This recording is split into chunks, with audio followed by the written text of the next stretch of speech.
As the franchise gears up to return to live action, Emile Hirsch candidly reflects on Speed Racer.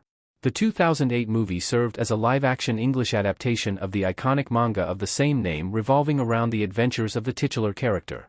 Also starring John Goodman, Christina Ricci and Susan Sarandon, and helmed by the Matrix team, the Wachowskis, the movie was a critical and commercial disappointment on release, only grossing just shy of $94 million against its $120 million production budget, with reviews proving generally mixed. During a recent interview with MovieWeb, Hirsch was asked about Speed Racer's legacy and initial reception on release. The star candidly recalled his and his co-star's surprise when the movie failed at the box office, as the team all felt confident in the movie they had made, while also enthusiastically sharing his love for its cult following that has amassed over the past 16 years. Check out what Hirsch said below. Why Speed Racer remains a cult classic. With a 42% approval rating from critics on review aggregate Rotten Tomatoes, the response to Speed Racer was decidedly very mixed, with the main points of criticism aimed at its 135-minute runtime and lackluster script, while its extensive CGI left reviewers divided.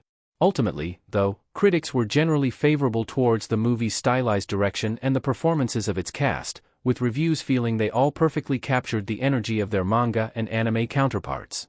Check out how Speed Racer compares to the Wachowskis' other movies on Rotten Tomatoes. It was ultimately the latter elements of the movie that helped build Speed Racer's cult following to the passionate numbers it has today. Through their mix of colorful visual effects and production design, slick cinematography and an overall bright tone, the Wachowskis clearly understood where the heart and soul of the source material lied and effectively brought that to life in the movie. The cast also showed a remarkable grasp on their characters' personas, with Hirsch, Ricci and Matthew Fox's Racer X in particular serving as standouts of the bunch. Even in spite of the negative reception, many of the Speed Racer cast remain grateful for their experience on the movie. Hirsch previously shared his desire to screen Rant in late 2022 to reprise the role, albeit on the condition that the Wachowskis be involved, as he wouldn't feel right trying to initiate something like that with them. Though the franchise is moving in a different direction with a live-action TV show from J.J. Abrams on Apple TV+, it remains heartwarming for longtime fans of the movie to hear Hirsch's ongoing love for its cult following.